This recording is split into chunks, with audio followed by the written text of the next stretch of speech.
इसका भी बहुत ध्यान रख लेना। आपकी लाइफ में आपकी संगत कैसी है, आपकी कंपनी कैसी है, आप किनके साथ उठते हो, आप किनके साथ बैठते हो। जैसी आपकी कंपनी होगी वैसा ही आपका व्यवहार हो जाएगा, वैसा ही आपका नेचर हो जाएगा। अगर आप गलत लोगों के साथ उठते हो बैठते हो तो वैसा ही आपका व्यवहार होगा, वैसी ही आपकी आदतें होगी। अभी मैं आपको एक छोटी सी स्टोरी बताऊंगा कि संगत से कैसे व्यवहार बदलता है, कैसे नेचर में परिवर्तन आता है। तो आप लोग ध्यान रख लेना, हमेशा अच्छे लोगों के साथ उठना बैठना बात करना।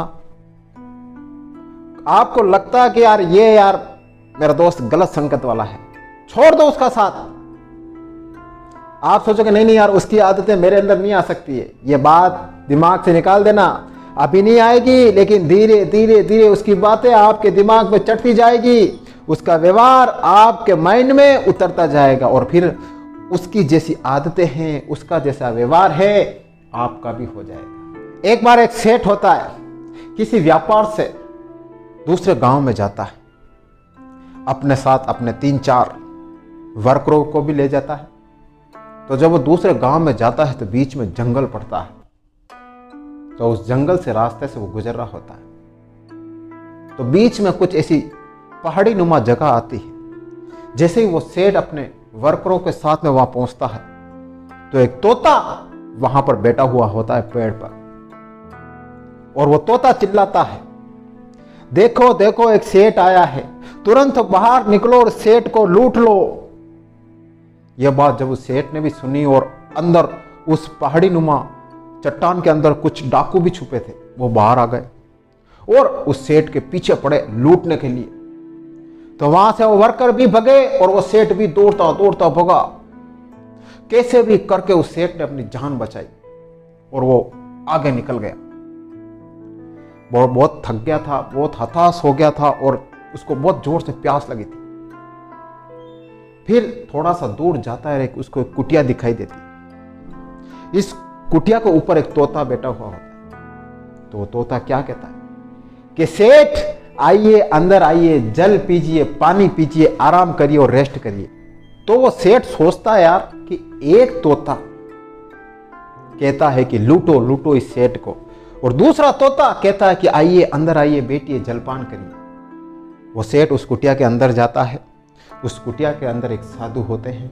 वो सेठ अपने साथ घटी पूरी घटना को उस साधु को बताते हैं। वो सेठ वहां बैठता है, पानी पीता है, रेस्ट करता है, आराम करता है। तो सेठ उन साधु से एक बात पूछता है कि दोनों तोते हैं लेकिन दोनों का व्यवहार कितना डिफरेंट है। एक अच्छी बात बोल रहा है, एक बुरी बात बोल रहा है, गुरुदेव ये कैसे? तो संत उस सेठ को कहते हैं कि यह सब संगत का असर है। संगत से इंसान का व्यवहार बदल जाता है। वो तोता उन डाकुओं के साथ में रह रहा था, वैसी ही उसकी संगत बन गई, लूटने की संगत बन गई, बुरी भाषा बोलने की संगत बन गई।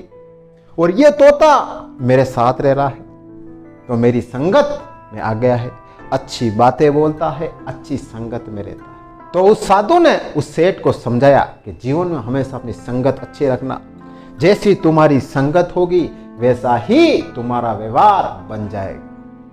और पता है आपको, मशहूर उद्योगपति थे धीरूभाई अंबानी। पता है वो चाय पीने के लिए, सिर्फ चाय पीने के लिए ताज होटल में जाते थे। तो एक बार उनके दोस्त ने कहा कि यार आप इतनी महंगी चाय पीने के लिए ताज होटल में जाते हो, चाय तो तुम बाहर भी किसी भी होटल में पी सकते हो। तो धीरूभाई अंबानी क्या कहते हैं कि मैं वहां सिर्फ चाय पीने नहीं जाता हूं, मैं वहां पर बड़े बड़े नॉलेज, बड़े बड़े आइडिया गेन करने जाता हूं। तो उनका दोस्त पूछता है कैसे सर?